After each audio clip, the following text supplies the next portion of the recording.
So what's next after this launch of an ICBM from North Korea that they say can hit Alaska? They're saying that this thing flew 1,800 miles above the Earth in an arc.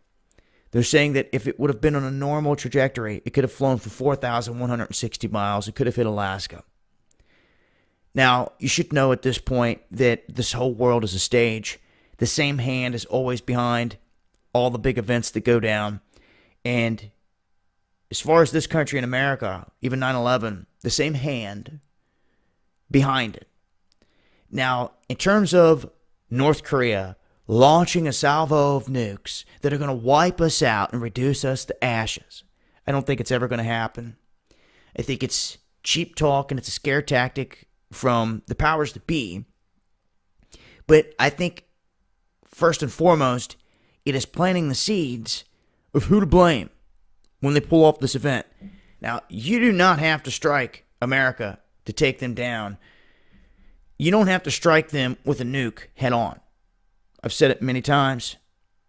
You could be in maritime waters off the coast of California, the Carolinas, both sides, maritime waters, and you could drop a nuke. Detonate one on a ship, underwater in a sub. You were going to send a tsunami wave into every single city on the coastline. In versus trying to send hundreds of nukes, which half or more may get shot down, miss their targets and everything else, and trying to hit cities. You can launch one or two in the right spot off the coast, and guess what? You're going to wipe out all kinds of cities. There's no way to stop it. You can't shoot down a tsunami wave. Now, I've warned about this time and time again about the tsunami bomb. You can even fold up your money and see it. And to me, it's the most logical thing to do in terms of trying to devastate a country, especially if you can hit both sides. Now, is that what they're going to do?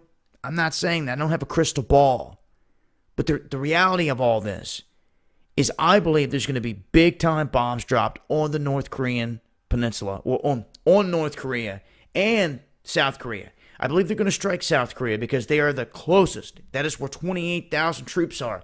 You cannot expect to strike America and not have their forces invade across that line. You have to take them out, in my opinion. So, to me, that is North Korea's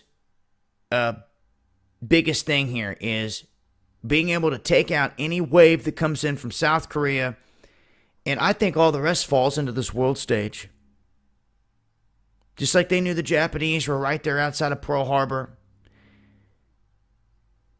And after it happened, it gave them the reason to drop nukes, drop bombs on Nagasaki and Hiroshima.